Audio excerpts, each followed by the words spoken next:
or two. That's fine. Okay. Hello! Things may be looking a tad different. That's because instead of my house, this is actually my lady's house. Say hello, Janelle. Hello!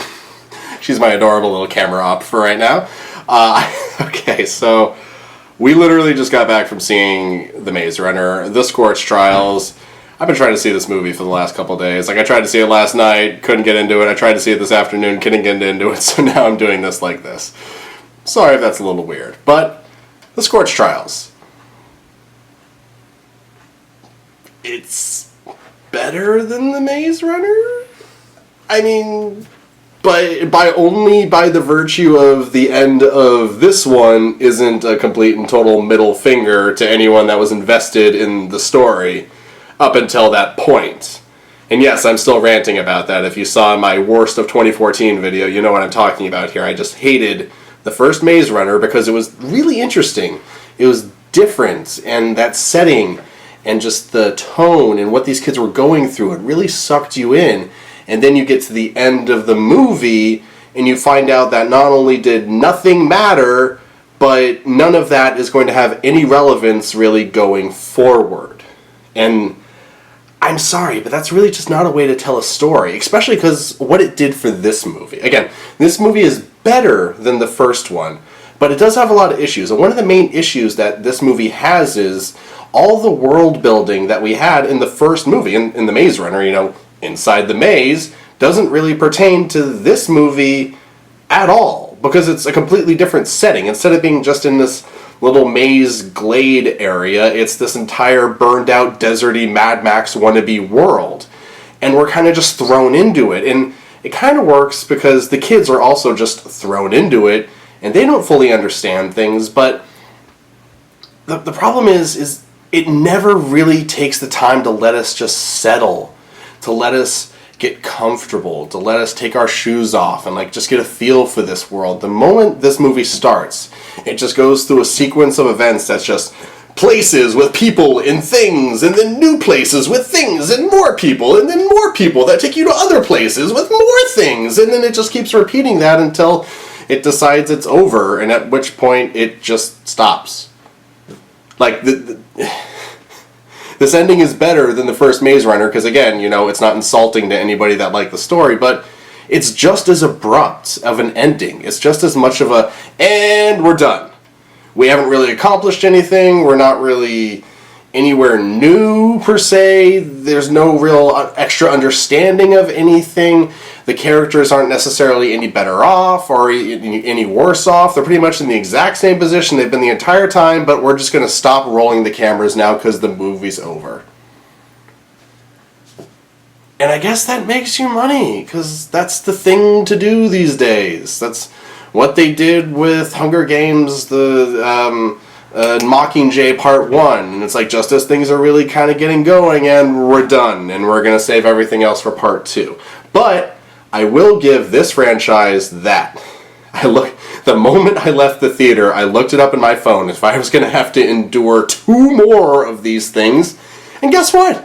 I don't! We don't! As a society, there's only 1 more of these. And then that's it. It's over. They're not going to... At this point, anyway, there's no plans to split the Death Cure into 2 parts. I guess that could change in the future. And I guess there's a prequel or something like that that's also a book. Maybe that'll get made. I hope not, because these movies, again, this one is better. So, you know, it's baby steps. It's getting there. So who knows? Maybe by the time they get to the prequel, they'll have a genuinely amazing movie. But they're just so full of themselves, and how they try and make everything feel bigger and grander and more important than it actually is, because it never goes anywhere. Like, the moment they got out of the maze in the Maze Run, you're like, okay, things are going to get fucking crazy now. We're going to get some answers. This is going to be amazing. And it stopped. And it was over. And with this movie, they're on the run. They're on the run. They're on the run. It's like, oh god, okay, cool. They're with the people that they've been running to, and what's going to happen now? And just bing, bang, boom, it's done. Again. So, how are they going to wrap this all up? How are they going to keep making... Well, I guess they're not going to have to keep making these movies because they're only going to do one more, maybe two if that prequel exists. I read the first book, hated it, never wanted to read the Scorch Trials. Like, as bad as the first movie is, the first book is worse. Like, they actually... I will give the filmmakers this. They turned an absolutely terrible book into a somewhat watchable movie. Like, I know a lot of people that have issues with kind of like the end of The Maze Runner, with how things kind of start wrapping up and how there's like this weird sequence that they have to put in this weird room that just opened up this one time. As weird and as awkward as that was, it was much worse in the book. And I'm not going to go into all the details, but let me just say this. Basically the way they get out of the maze in the book is they're like, hey guys, you remember that edge of the world type thing that we found in the maze at that one point? What if there was an invisible tube that led to the exit of the maze? And there was an invisible tube that took them to the end of the maze. That's the book that these movies are based on. Woo! So yeah, the Scorch Trials. It's better than the Maze Runner, but it's also just still not very good. It's not boring. I'll give it that. Like, there's a lot of crazy shit that happens, and once the zombies get introduced, things do really kind of get exciting for a little bit, but that excitement doesn't really go anywhere, because then it just resets into the places, people, things, and then new people with things in other places, and then more places with people and things. And so while the zombies are cool, and they're a little different, and I just need to say this. Spoilers, if you haven't seen the first movie. I guess I've already spoiled some stuff, but anyways. How does a solar flare, because that's what destroys the world in this franchise, a massive solar flare, which is just like, just a big flame going up out of the sun that comes back to the sun, how does that give birth to a virus that births zombies? How does this go to this? I don't get it. I mean, I can admit I'm not, a virus expert or even a biology expert. Hell, I only took chemistry and I barely scraped by with a B in it. What's up, Jim? For a zombie expert? Oh yeah. Oh, I mean, I'm a zombie expert. I've read more than enough books, and I know my zombie lore. I just don't see how a solar flare causes a virus that causes zombies. I get a solar flare turning the entire world into a Mad Max wannabe desert. I get that. That totally makes sense. That's fine. But where do the zombies come from? And how are they supposed to find a cure for this zombie disease by taking a bunch of kids and sticking them in mazes?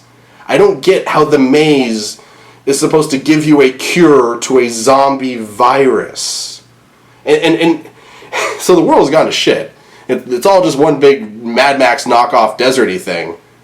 And they somehow managed to build not one maze that changes every night, that, is self-maintaining in its own closed environment somehow, because outside is desert and inside is, plants and plenty of life and stuff like that.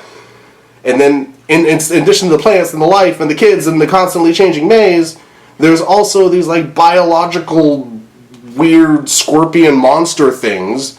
And in this post-apocalyptic world where things are just unbelievably terrible, they not only managed to build one of those, but multiple of those?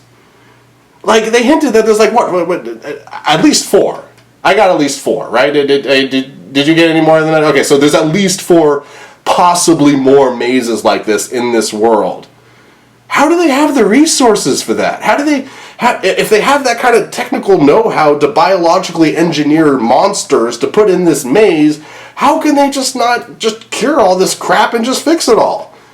I mean, nobody ever talks about this in the Hunger Games, but, if they have the ability to, make all those mutated monsters and things like that, why is there starvation? But that's a minor thing. This is they're inventing monsters, and they're creating, stable biospheres that kids can live in out in this desert. There's like lush forests and things like that in this maze that is surrounded by a desert. How did they not fix the world? And then there's the fact that Wicked, who the bad guys are, WCKD, Worldwide Catastrophe Kill Zone Department. I don't think I've seen a more obvious, he came up with what he wanted, the acronym. No, not acronym. Acronym. Oh, yeah, it is acronym. Thank you. See, you're useful. He obviously came up with the acronym, and then he thought of what the individual letters stood for. Like, I've never seen a more obvious instance of working backwards in my entire life. I mean, that's just awkward. I mean, like, Worldwide Catastrophe. That's fine. That fits in with everything. But Killzone? So they're, like... is the kill zone the maze? Because, like, in the military, a kill zone is when, like, you surround your enemy and you fill, like, a zone of death with bullets and they all die. So this Worldwide Catastrophe Kill Zone Department waits for a worldwide catastrophe to happen, and then they set up a kill zone to experiment with crap to find a way out of the catastrophe, and that's what this department does? That's what this acronym is saying? Wicked is good. Yeah.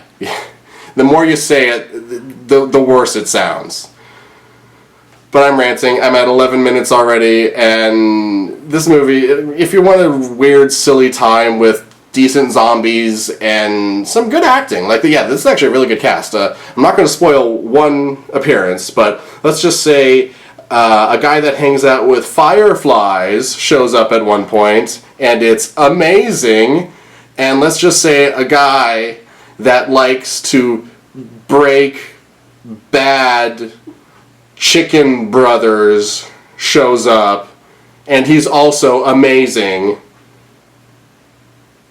Blue meth. And those guys are the best parts of this movie. Like, the kids are fine, I guess. I like this girl Brenda, who's new. She was a lot of fun. The lead guy's okay. He's just very generic. The rest of the kids, I like Minho. Minho's fun. So yeah, the characters are good. The actors are decent for the most part, if not occasionally boring. The guy that's from Game of Thrones was fine. It's just, you've roped us in. That's what the first movie was. Give people a reason to come see the rest of these movies. Now you're supposed to pay that off with these sequels. But instead of paying that off with the sequel, you've instead just tried to lasso us to bring us in for the last part. You guys realize now that if you don't give, like, a really good Grand Slam game-winning Part 3, this franchise is going to go down in history as just a whole bunch of build-up to absolutely nothing. Is that what we want? Is that what we want our movies to be? Is that what our filmmakers are striving for at this point in history? That our major summer franchises, I guess end-of-summer franchises that cost millions and millions and millions and millions of dollars are just a whole lot of build-up to hopefully something that's going to be worthwhile? Personally, I think we should try a little bit harder. But that's just me. And I'm over 13 minutes now, so I'm going to call it. See you guys.